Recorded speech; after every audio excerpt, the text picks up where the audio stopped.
RR Ayurvedic में और किस तरीके के इलाज आप प्रोवाइड कर रहे हैं? सभी प्रकार की बीमारियों का इलाज हमारे अस्पताल में किया जाता है। जैसे पंचकर्मा से करते हैं, एक्यूप्रेशर, एक्यूपंक्चर, इन विधियों से हम सभी प्रकार की बीमारियों का निदान करते हैं। क्या हम गारंटी दे रहे हैं जी ये ठीक हो जाएगा, नहीं तो पैसा वापस। ज़्यादातर जिन्हें पाइल्स होती है उनके लिए इलाज आपको दीवारों पे मिल जाएगा। ये कह इसलिए रही हूँ क्योंकि आपको दीवारों पे पाइल्स का ट्रीटमेंट जो है वो 100% अश्योरिटी वाला, 100% गारंटी वाला कई बार हमें सड़कों पे चलते हुए, हाईवे पे चलते हुए दीवारों पर दिख जाता है। लेकिन इसके पीछे की क्या सच्चाई है? क्या ये जो 100% क्लेम करने वाले लोग हैं ये पेशेंट्स ठीक हो पा रहे हैं? और सबसे बड़ा सवाल ये है कि जो पेशेंट पाइल्स के बारे में बात करने में ही हिचकिचा रहा है वो ट्रीटमेंट के बाद क्या बात करेगा, क्या बोलेगा? अगर उसको फ़ायदा नहीं हुआ है तो वो दवाइयाँ ले रहा है, वो ट्रीटमेंट करवा रहा है सबसे छिपा के। अगर उसको फ़ायदा नहीं भी हुआ तो भी तो वो नहीं ही बोलेगा। सबसे बड़ा सवाल तो यही है। इसी के बारे में आज हम जानकारी लेने के लिए पहुंच रहे हैं हरियाणा के अटेली मंडी में। ये मेरे पीछे आप देख रहे हैं आरआर आयुर्वेदिक हॉस्पिटल है और मेरे साथ अभी आयुर्वेदाचार्य रमेश जी जुड़ेंगे और उनसे हम चर्चा करेंगे कि आखिर किस तरीके से ये जो पाइल्स एक्सपर्ट बोलने वाले लोग हैं, अपने आप को 100% गारंटी देने वाले लोग हैं, इसके पीछे का सच क्या है। तो चलिए जानकारी आपको देते हैं और इस पर पूरी खास ये रिपोर्ट आपके पास पहुंचाते हैं। तो चलिए हम मौजूद हैं अभी आयुर्वेदाचार्य रमेश कुमार जी के इस केबिन में और चर्चा करने वाले हैं कि आखिर किस तरीके से जो पाइल्स के एक्सपर्ट्स हैं, या यूं कहें कि जो खुद को पाइल्स का एक्सपर्ट्स बता रहे हैं, वो किस तरीके से आपको गुमराह करते हैं। मेरे साथ हमारे गेस्ट मौजूद हैं आयुर्वेदाचार्य रमेश जी। बहुत स्वागत है सर आपका। धन्यवाद प्रज्ञा जी। और सर आज के इस खास प्रोग्राम में हम पाइल्स पर तो चर्चा करेंगे, लेकिन सबसे बड़ा सवाल ये है कि हम लोग रास्ते में जब आते हैं या कहीं भी आप चले जाइए, आपको गारंटी शब्द जो है दिख जाता है कि दीवारों पे लिखा होगा कि 100% गारंटी, आपकी पाइल्स ठीक हो जाएगी, पैसे वापस हो जाएंगे। तो कुछ आपका भी हिसाब किताब ऐसा है कि आप भी पैसे वापस करने के उसमें? हमारे पास ऐसी कोई व्यवस्था नहीं है, ना हम किसी प्रकार की गारंटी देते हैं। गारंटी जो देते हैं वो गारंटी सबकी फेल होने वाली होती है, कोई गारंटी नहीं होती। अच्छा। अगर पेशेंट अच्छे से अपनी देखभाल करता है और शुरुआती लक्षण होता है तो खाली मेडिसिन से भी ठीक हो सकता है, जरूरी नहीं कि सर्जरी तक पहुंचे पेशेंट। लेकिन गारंटी नाम की कोई चीज ये धोखे में रखने वाली बातें हैं। शुरुआती लक्षण में सबसे ज़्यादा दिक्कत तो यही है कि पेशेंट अपनी बातें शेयर नहीं कर पाता। शुरुआती लक्षण में अपने घर में भी आराम से ठीक हो सकता है पेशेंट। अब वो क्रोनिक डिजीज बन जाती है, जब वो छिपा के रखता है, बताता नहीं, किसी से अपनी बात शेयर नहीं करता, तो पाइल्स से क्रोनिक डिजीज बन जाती है।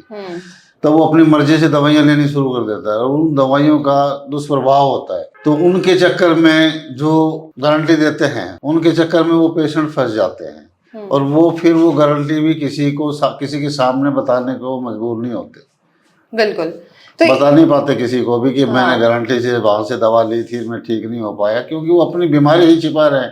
तो दवा छिपाना तो लाजमी है। लाजमी, बिल्कुल। तो ऐसा कुछ नहीं, ये सब झूठी अफवाहें हैं और लोग अपना धंधा चलाने के लिए ना ऐसी गारंटियां देते हैं। तो मतलब जो ये 100% गारंटी वाली बात होती है, इससे चीजें ठीक नहीं हो रही है पाइल्स जो? नहीं, मैं ये किसी की बुराई नहीं करता कि ठीक हो रही है नहीं हो रही है, मैं दूसरे के बारे में कुछ नहीं कह सकता। बाकी ज्यादातर फ्रॉड है। ज्यादातर फ्रॉड होते हैं। कैसे, आप ये कैसे कह रहे हैं? अपनी बातें छिपाने की बजाय सबसे शेयर करें, यार दोस्तों से, डॉक्टर से, परिवार से कम शेयर करें और उनका अच्छे से ट्रीटमेंट लें किसी अच्छे आयुर्वेदाचार्य से, तो डेफिनेटली ठीक हो जाता है। कोई ऐसी क्रोनिक डिजीज नहीं है। बाकी अगर उसका वो फैल भी ज्यादा गई है, ज्यादा दिक्कत भी कर रही है, परेशानियां बढ़ा रही है, तो फिर सर्जरी की तरफ जाना। ठीक है। तो आपके पास जो ट्रीटमेंट है वो कितना कारगर है? नहीं, हम तो जो ट्रीटमेंट करते हैं पहले पेशेंट को चेक करते हैं, देखते हैं कि किस प्रकार की डिजीज है, डायग्नोज किया जाता है। देखने के बाद ही अगर दवाइयों से ठीक होने वाली होती है तो हम उसको मेडिसिन प्रोवाइड करवाते हैं। ठीक है। या फिर छाल सूत्र से हम उसकी सर्जरी करते हैं। अच्छा। तो ये जो छाल सूत्र है और ज्यादातर लेजर की भी बातें आती हैं, तो इसमें क्या अंतर है? नहीं, छाल सूत्र में भी ये है कि कुछ एक लोग जो है झोला छाप, वो क्या करते हैं, या गारंटी देने वाले लोग वो क्या करते हैं, जो सर्जिकल थ्रेड होता है, जी, जनरल होता है, उससे उसको मस्से को बांध दिया जाता है और उसको मेडिसिन दे दी जाती है, इंजेक्शन वगैरह लगा दिया जाता है। हमारे पास ऐसा कोई सिस्टम नहीं है। हमारे पास जो सर्जिकल थ्रेड होता है 21 बार की उसके ऊपर मेडिसिन कोटेड होती है, ठीक है, उससे हम उसकी सर्जरी करते हैं और उसमें दोबारा बनने के चांसेस नहीं होते। अच्छा, मेडिकल कोटेड होता है वो थ्रेड इसलिए। और लेजर में क्या चीज होती है? नहीं, लेजर भी करते हैं डॉक्टर, तो उसके लिए भी हमारे पास एक्सपर्ट है। लेजर्स के लिए भी एक्सपर्ट होते हैं। तो लेजर और क्षार सूत्र दोनों में से कौन सा ज्यादा फायदेमंद होता है? क्षार सूत्र ज्यादा बेहतर है। ज्यादा बेहतर है जी, उसमें परेशानी, हाँ, उसमें इतनी परेशानियां नहीं आती। और लेजर अगर कराया जाए तो? लेजर भी कारगर है। पेनफुल होता है क्या? लेजर तो पेनफुल नहीं होता है। पेनफुल नहीं है, लेकिन जब क्षार सूत्र से संभव है तो सबसे पहले क्षार सूत्र ही करना चाहिए। ठीक है, दोबारा ना बन पे इसलिए। जैसे लेजर की बात हो गई और क्षार सूत्र की बात हो गई, तो इसके अलावा और कोई ट्रीटमेंट है या कोई सावधानी बरतनी चाहिए पेशेंट्स को? पेशेंट को सबसे पहले सावधानी तो सबसे बड़ी चीज है। सावधानी तो रखनी ही रखनी पड़ेगी पेशेंट को। जैसे कि बाहर का खाना, जंक फूड खाना, सबसे बड़ा तो कब्ज का होना, पेट साफ ना होना सबसे बड़ा कारण है बीमारी का। कॉन्स्टिपेशन बिल्कुल है। बिल्कुल, तो उस पर तो ध्यान देना ही पड़ेगा, पेट को साफ रखना पड़ेगा। ठीक है, और जीवन शैली में किस तरीके के बदलाव? जीवन शैली में तो मैं हर वीडियो में अपना बताता हूँ कि खान पान अपना शुद्ध हो, समय पे खाना पीना हो, बस यही है। समय पे खाओ और सही खाओ। हाँ, सही खाओ। बिल्कुल। आपने जैसे ट्रीटमेंट के बारे में बात की कि क्षार सूत्र का ट्रीटमेंट आप करते हैं, तो इसके बाद किस तरीके की सावधानियां रखनी होती हैं पेशेंट्स को और कितने समय तक?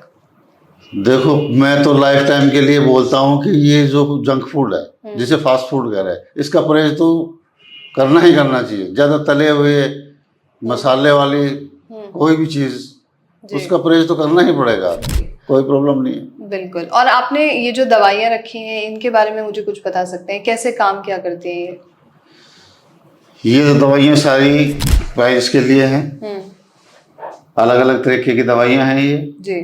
ठीक है, ये पेट को साफ रखती हैं, ठीक है, ये ब्लड को भी रेगुलेट करती है अच्छे से, और ये पिलौना चूर्ण है, ये पाइल्स के काम आती है। ये पिलौमर्थ वटी है, ये तेल है लगाने के लिए, ये भस्म है, भस्म, हाँ, ये गर्म पानी में डाल के इसको प्रेशराइज किया जाता है, बैठना पड़ता है इसमें। अच्छा। ताकि दर्द वगैरह महसूस ना हो। हाँ। और ये भी वात पित्त कफ को भी बैलेंस करता है, डाइजेशन ठीक रखता है। AHB चूर्ण, ठीक है। तो किन चीजों से मिलके बने, आप कुछ बताएंगे इसके बारे में? बहुत सी औषधियाँ होती हैं, प्लस गौमूत्र का अर्क लेकिन तैयार फिर भी करते आप हैं। अगर एक ओवरव्यू दें मुझे, घर पे तो कोई नहीं बनाएगा, लेकिन आप एक बार बताइए कि कैसे नहीं, क्या बनाने को तो मैंने तो सारी बातें बता रखी हैं। अब ये चीजें हैं, इसमें 11 प्रकार की औषधियाँ हैं। कौन कौन सी?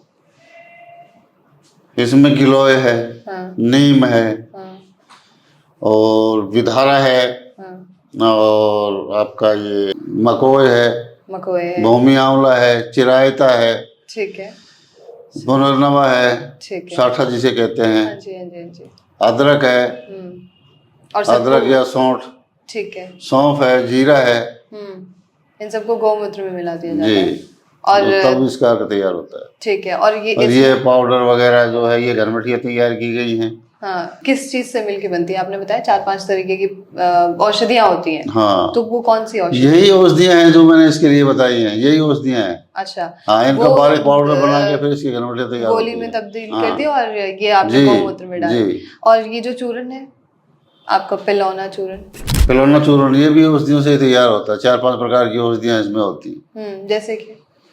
जैसे इसमें AHB है, कहने को तो साधारण त्रिफला है ये जी, लेकिन साधारण नहीं है।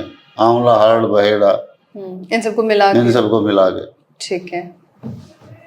और ये ऑयल और भस्म, ये दर्द के लिए है, जख्म पे लगाया जाता है, जहाँ पाइल्स में दर्द महसूस होता है लोगों को, तो फ्रेश होने के बाद में दोनों टाइम इसको लगाया जाता है।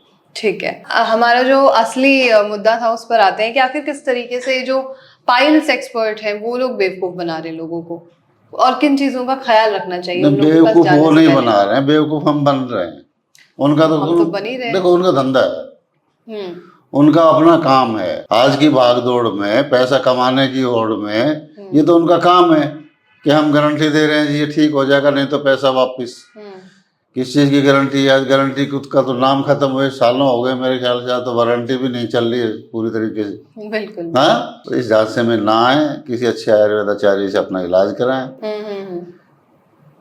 और पाइल्स कोई ऐसी, मैंने बार बार यही कहा है, ऐसी कोई क्रोनिक डिजीज नहीं है जिसका इलाज ना हो, बशर्ते कि अपने जीवन शैली में भी आदमी थोड़ा सा बदलाव करके रखे। अच्छा, मेरा एक सवाल आपसे और है, और ये आखिरी सवाल मेरा आपसे होगा कि जैसे हम किसी डॉक्टर के पास जाते हैं या हम किसी आयुर्वेदाचार्य के पास जाते हैं, ऐसी वो कौन सी एक्टिविटी कर सकते हैं या क्या दवाइयाँ, क्या मेडिसिन दे सकते हैं जो हमें समझ जाना चाहिए कि ये अब थोड़ा सा खराब हो सकता है? जैसे आपने बताया कि इंजेक्शन नहीं लगवाना चाहिए, इसके अलावा और कुछ चीजों का ध्यान रखें? इंजेक्शन के लिए तो यही है कि उसमें कुछ समय के लिए 2-4-6 महीने के लिए पेशेंट अपने आप में रिलीफ महसूस करता है, और फिर वापस वो चीज आ जाती है। वो लोग लगाते हैं, बैठे हैं कि गारंटी से इलाज है, वो ऐसे इंजेक्शन लगा देते हैं, 4-6 महीने आराम मिलता है, उसको फिर दोबारा पनप जाती है वो। बिल्कुल। हाँ, उससे कोई परमानेंटली बेनिफिट होने वाला नहीं है। अगर शुरुआती लक्षण हैं तो 2-3 महीने सिर्फ मेडिसिन खाने से ही पेशेंट ठीक हो सकता है। ठीक है। अगर ज़्यादा बढ़ गई है, भाई फीसर बन गया, फिस्टुला बन गया, तो उसके लिए राहत तो मिल सकती है कुछ समय के लिए।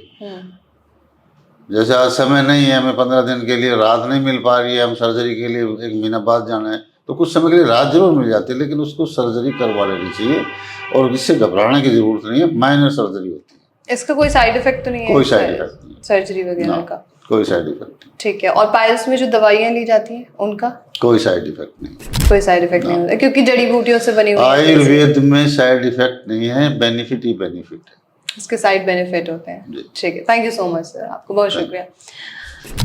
एक और मेरा सवाल आपसे होगा कि ये तो हमने पाइल्स के बारे में बात कर ली, लेकिन आरआर आयुर्वेदिक में और किस तरीके के इलाज आप प्रोवाइड कर रहे हैं?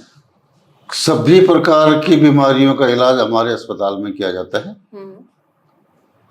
जैसे पंचकर्मा से करते हैं, एक्यूप्रेशर, एक्यूपंक्चर, ठीक है, इन विधियों से हम सभी प्रकार की बीमारियों का निदान करते हैं। और कैंसर तो है ही एक, कैंसर तो मोस्ट है, उसको फोकस करता ही मोस्ट इम्पोर्टेंट है वहाँ पे। और पेशेंट्स कहाँ से यहाँ पर आ रहे हैं अभी? दूर दराज से, हिंदुस्तान के चारों कोनों से पेशेंट आ रहे हैं। आने जाने की भी कोई विशेष वो नहीं है कि तकलीफ होती हो किसी को। जी जी, कहीं से भी आदमी आराम से आ सकता है, यहाँ पे ट्रैवल कर सकता है। और अपने सेंटर्स के बारे में? यहाँ के अलावा रिवाड़ी में रेवाड़ी जंक्शन है, नॉर्थ इंडिया का बहुत बड़ा जंक्शन है, तो वहाँ सब चारों तरफ से गाड़ी आती है। रेलवे स्टेशन और बस अड्डे के बिल्कुल बीच में 5 सेक्टर 5 में है। ठीक है। हॉस्पिटल है मेरा, आरआर हॉस्पिटल के नाम से ही। और एक दिन के लिए दिल्ली जाता हूँ, संडे के दिन। नागलोई आप जाते हैं संडे। ठीक है, थैंक यू सो मच, बहुत शुक्रिया आपका। धन्यवाद। तो ये थी पूरी जानकारी पाइल्स को लेकर। अब आपको ये तय करना है कि जब आप किसी भी पाइल्स एक्सपर्ट के पास जा रहे हैं, या यूं कहें कि जो अपने आपको पाइल्स एक्सपर्ट बता रहे हैं और आपको गारंटी दे रहे हैं कि आपके पाइल्स ठीक हो सकती है, वो आपके पैसे लौटा सकते हैं, तो इन सभी चीजों पर विश्वास करना कहीं ना कहीं थोड़ा सा मुश्किल हो जाता है। लेकिन आप अगर गए हैं या इस तरीके की किसी भी ट्रैप में फंसे हैं, तो हमें आप जानकारी दे सकते हैं कमेंट बॉक्स के माध्यम से या फिर मेल के माध्यम से।